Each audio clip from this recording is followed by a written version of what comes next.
Hello, നമസ്കാരം. അഖിലയാണ് ജെറുസലേമിൽ നിന്ന്.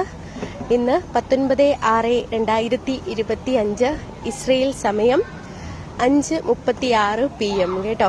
അപ്പോൾ ഇന്നത്തെ ഒരു അപ്ഡേഷൻ പറയാൻ വേണ്ടിയിട്ട് വന്നതാണ്. അപ്പം ഇന്ന് ഞാൻ റൂമിലിരുന്ന് വീഡിയോ ചെയ്യുന്നതെന്നാണ് എല്ലാവരും പറയുന്നത്. അപ്പം ഇന്ന് എനിക്ക് പുറത്ത് കൊണ്ടൊരു ആവശ്യം ഉണ്ടായിരുന്നു, ഹോസ്പിറ്റൽ വരെ പോകണമായിരുന്നു. അപ്പോൾ അതിനുവേണ്ടി പുറത്തിറങ്ങിയപ്പോൾ നിങ്ങളെയും കൂടെ ആ കാഴ്ചകൾ കാണിക്കാമെന്ന് വിചാരിച്ചു.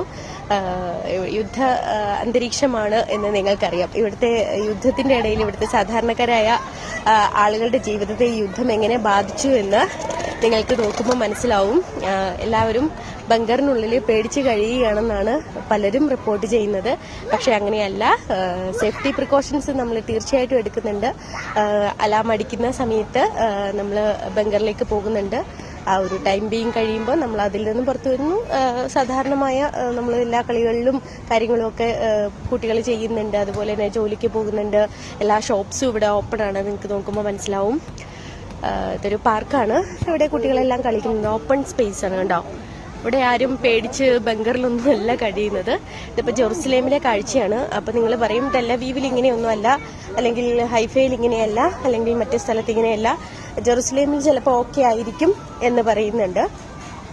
തീർച്ചയായിട്ടും ടെല്ലവീവിലുള്ള എൻ്റെ സുഹൃത്തുക്കളുമായിട്ടും ഒക്കെ ഞാൻ സംസാരിക്കുന്നുണ്ട്. പ്രത്യേകിച്ച് ഞാൻ ഇസ്രയേലിലാണ് നിൽക്കുന്നത്. അപ്പം നമുക്ക് ഇവിടുത്തെ അപ്ഡേഷൻസ് എല്ലാം കിട്ടുന്നുണ്ട്.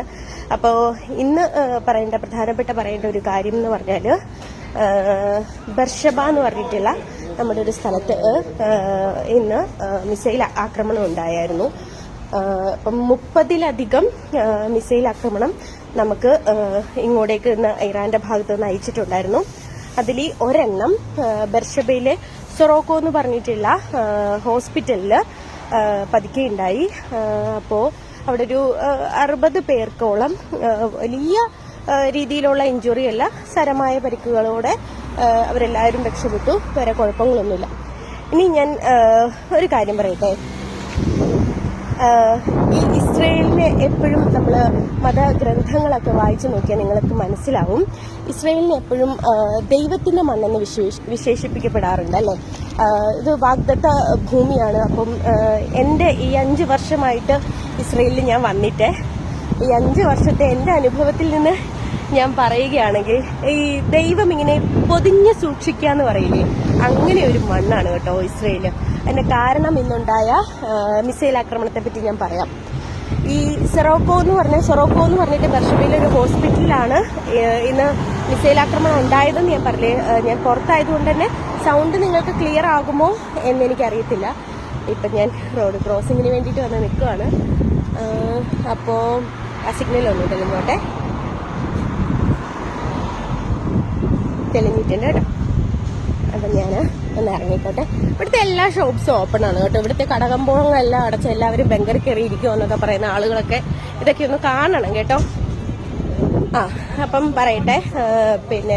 അപ്പോൾ ഈ സൊറോക്കോ എന്ന് പറഞ്ഞ ഹോസ്പിറ്റലിന്റെ സർജിക്കൽ ഓൾഡ് ബ്ലോക്കിലാണ് മിസൈൽ പതിക്കുന്നത്. അപ്പോൾ നിങ്ങൾ ഇംഗ്ലീഷ് ചാനലൊക്കെ നോക്കുന്ന ആൾക്കാരാണെങ്കിൽ ഒരുപക്ഷെ നിങ്ങൾ ശ്രദ്ധിച്ചിട്ടുണ്ടാവും. ഇവിടുത്തെ ബർഷബയിലുള്ള ഡോക്ടേഴ്സിന്റെ ഒരു വാർത്താ സമ്മേളനം ഉണ്ടായിരുന്നു. അവര് പറഞ്ഞൊരു കാര്യമുണ്ട് കേട്ടോ. അതായത് ഇന്നലെ 18/6/2025 കുറേ അധികം പേഷ്യൻസ്, കുട്ടികള്, അവിടുത്തെ സ്റ്റാഫുകളെല്ലാരും ഈ ഓൾഡ് ബ്ലോക്കിലാണ് വർക്ക് ചെയ്യുന്നത്. അപ്പൊ ഈ ഓൾഡ് ബ്ലോക്കിൽ വർക്ക് ചെയ്യുന്ന സമയത്ത് അവരെ ഇന്നലെ വൈകുന്നേരം, ഇന്ന് രാവിലെ അവിടെ മിസൈല് പതിക്കുന്നൊന്നും അറിഞ്ഞുകൂടാ. അപ്പൊ അവർക്ക് ഇന്നലെ അവിടുത്തെ മുഴുവൻ ആൾക്കാരെയും ആ ഓൾഡ് സർജിക്കൽ ബ്ലോക്കിൽ നിന്നും ന്യൂ സർജിക്കൽ ബ്ലോക്കിലേക്ക് മാറ്റി. കംപ്ലീറ്റ് ആളുകളെ ന്യൂ സർജിക്കൽ ബ്ലോക്കിലേക്ക് മാറ്റി. അവിടെയാണ് ഇന്ന് രാവിലെ 8:15 AM മിസൈല് പതിക്കുന്നത്. അതൊരു വല്ലാത്ത അത്ഭുതം തന്നെയാണ് കേട്ടോ. അല്ലെങ്കിൽ അവർക്ക് പെട്ടെന്ന് അങ്ങനെ ഒരു ചിന്ത തോന്നാൻ എന്താണ് കാരണം? ഈ സർജിക്കൽ ബ്ലോക്കിൽ നിന്ന് അവരെ മാറ്റി അടുത്ത ഇതിലേക്ക് അതാണ് ഞാൻ പറഞ്ഞത്, ദൈവത്തിന്റെ സ്വന്തം നാടെന്ന് സത്യത്തിൽ, അല്ലെങ്കിൽ ദൈവം ഇങ്ങനെ സ്വന്തം കൈകൊണ്ട് ചേർത്ത് നിർത്തി സംരക്ഷിക്കുന്ന ഒരു നാടെന്ന് ഞാൻ പറയുന്നത്. പെട്ടെന്നായിരുന്നു അത്. അവരങ്ങനെ ഷിഫ്റ്റ് ചെയ്തു. ഇന്ന് ആ സ്ഥലത്ത് കൃത്യമായിട്ട് മിസൈല് വീണെന്നുള്ളതാണ്. ഇപ്പൊ അവരെ അവിടെ, അതായത് നമ്മൾ അയൺ ഡോം ഉപയോഗിച്ച് നമ്മുടെ ഡിഫൻസ് സിസ്റ്റം അത്രത്തോളം പവർഫുൾ ആണ്. അത് വെച്ചിട്ട് നമ്മൾ മാക്സിമം വരുന്ന എല്ലാത്തിനെയും നമ്മൾ തകർത്ത് കളയുന്നുണ്ട്. പക്ഷെ ഇപ്പൊ 300-400 വരുന്നിടത്ത് ഒന്നോ രണ്ടോ എണ്ണം അവിടെ ഇവിടെയും പതിച്ചെന്നിരിക്കും അല്ലേ? അപ്പൊ ഈ 300-400 പതിച്ചു കഴിഞ്ഞാലുള്ള അവസ്ഥ എന്തായിരിക്കും ഇസ്രയേൽ പോലൊരു ചെറിയ രാഷ്ട്രത്തിലേക്കാണ് പിന്നെ ഈ 400-ലധികം വരുന്ന ബാലിസ്റ്റിക് മിസൈലുകൾ ഒറ്റ ഇതിൽ ഇങ്ങോട്ടേക്ക് അയക്കുന്നത്.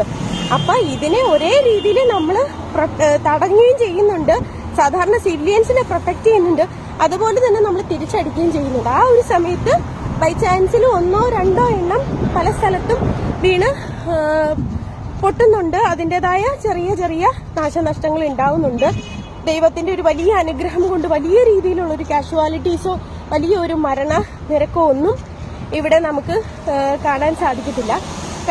ഞാനിവിടെ 5 വർഷമായി ജോലി ചെയ്യുന്നു.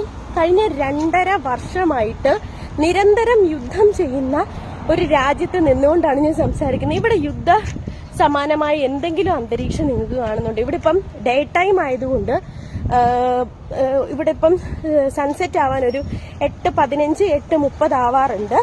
അപ്പൊ അതിന്റെ നല്ല വെയിലുണ്ട്. അപ്പൊ ഈ വെയിലിന്റെ അത്രയും ഒരു നിങ്ങൾക്ക് കാണാൻ പറ്റുന്നുണ്ടാവും വീഡിയോയില്.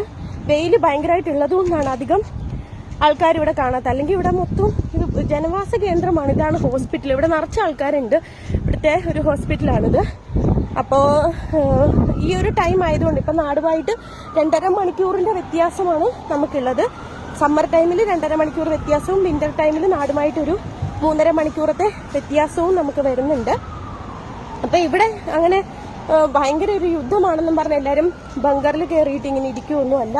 ഇവിടെ സാധാരണ ജീവിതം തന്നെയാണ് ഇവിടുത്തെ എല്ലാ ആൾക്കാരും നയിച്ചുകൊണ്ടിരിക്കുന്നത്. അല്ലാതെ ഈ ആർട്ടിഫിഷ്യൽ ഇന്റലിജൻസ് പ്രകാരം പ്രചരിപ്പിക്കുന്ന ഒരുപാട് വ്യാജ വീഡിയോകൾ നമ്മുടെ സോഷ്യൽ മാധ്യമങ്ങളിൽ വരുന്നുണ്ട്. അത് കണ്ടിട്ട് ഇസ്രയേൽ മുഴുവൻ തകർന്ന തരിപ്പണമായി പോയി, അല്ലെങ്കിൽ അവിടെ ഒന്നും തന്നെ ബാക്കിയില്ല എന്ന് പറയുന്നവർക്ക് വേണ്ടിയാണ് ഞാൻ ഈ വീഡിയോ എടുത്തിരിക്കുന്നത്.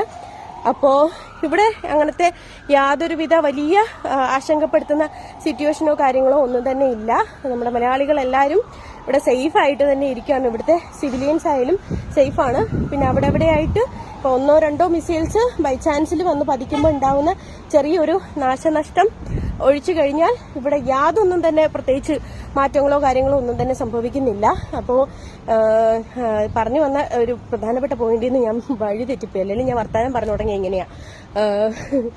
അപ്പോൾ ദൈവത്തിന്റെ വാഗ്ദത്ത ഭൂമി എന്നറിയപ്പെടുന്ന ഈ മണ്ണിനെ ദൈവം അത്രത്തോളം ചേർത്ത് നിർത്തുന്നുണ്ട് കേട്ടോ.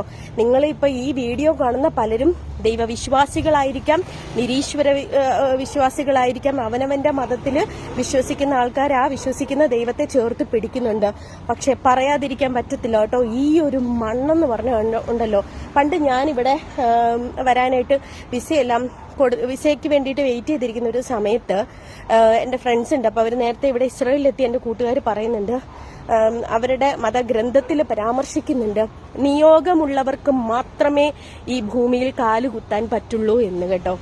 തീർച്ചയായിട്ടും അത് സത്യമാണെന്ന് എന്റെ അനുഭവത്തിലൂടെ എനിക്കത് മനസ്സിലായിട്ടുണ്ട്.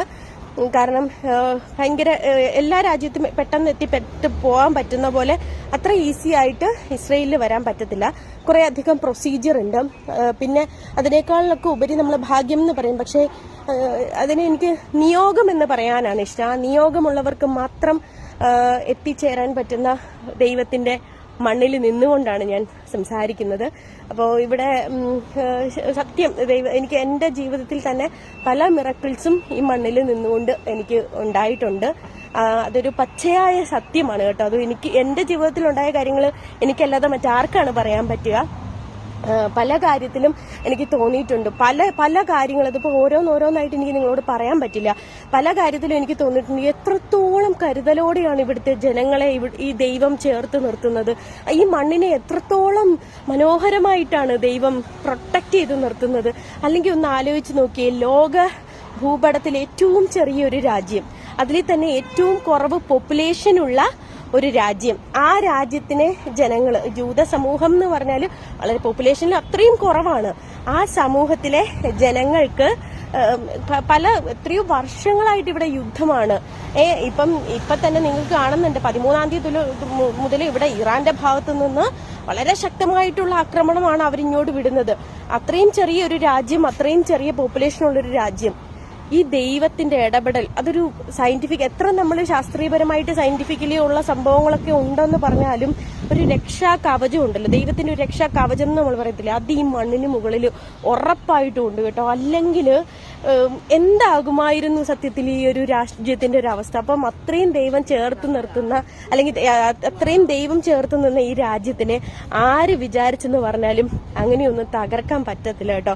അങ്ങനെയാണെങ്കിൽ നിങ്ങൾ പലയിടത്തും നിങ്ങൾ ന്യൂസുകൾ കാണുന്നതായിരിക്കും, ഈ യുദ്ധ സമാനമായ ഒരു അന്തരീക്ഷത്തിൽ ജീവിക്കുന്ന ജനങ്ങളുടെ ആശങ്ക, അല്ലെങ്കിൽ അവിടുത്തെ ഒരു ജീവിതമൊക്കെ. ഈ കഴിഞ്ഞ 2.5 വർഷമായിട്ട് നിർത്താതെ യുദ്ധം ചെയ്തുകൊണ്ടിരിക്കുന്ന ഒരു മണ്ണാണ് ഇപ്പൊ നിങ്ങളുടെ മുന്നിൽ നിങ്ങൾ കണ്ടുകൊണ്ടിരിക്കുന്നത്. ഇവിടെ യുദ്ധത്തിൻ്റെതായ എന്തെങ്കിലും ഒരു ആശങ്കയോ ആൾക്കാരെ കാണാതിരിക്കലോ അല്ലെങ്കിൽ ഒരു ഭീതിയോ ഒക്കെ നിങ്ങൾ ഇവിടെ കാണുന്നുണ്ടോ? ഇവിടെ അങ്ങനത്തെ ഒരു സംഭവങ്ങളും ഇല്ലെന്നേ. എത്ര ഹാപ്പി ആയിട്ടാണെന്നറിയോ ഇവിടുത്തെ ജനങ്ങൾ പോകുന്നത്. പക്ഷെ തീർച്ചയായിട്ടും യുദ്ധം എന്ന് പറയുമ്പോൾ അവർക്ക് ആ സമയത്തുണ്ടാവുന്ന ഒരു ആശങ്കയുണ്ട്. അത് കഴിഞ്ഞു കഴിഞ്ഞാൽ ഈ യുദ്ധം എന്നല്ല, ഈ സൈറൻ അടിക്കുമ്പോൾ ഉണ്ടാവുന്നൊരു പേടി അല്ലെങ്കിൽ ഒരു ആശങ്കയുണ്ട്. അത് കഴിഞ്ഞു കഴിഞ്ഞാൽ ഇവരെല്ലാവരും ഓക്കെയാണ്. അല്ലാതെ വേറെ പ്രശ്നങ്ങളോ കാര്യങ്ങളോ ഒന്നും തന്നെ ഇവിടെ ഇല്ല. പിന്നെ തീർച്ചയായിട്ടും ദൈവം പ്രൊട്ടക്ട് ചെയ്യുന്ന ഈ മണ്ണ് ഇങ്ങനെ തന്നെ നിലനിൽക്കും. നമുക്ക് എല്ലാവർക്കും പ്രാർത്ഥിക്കാം.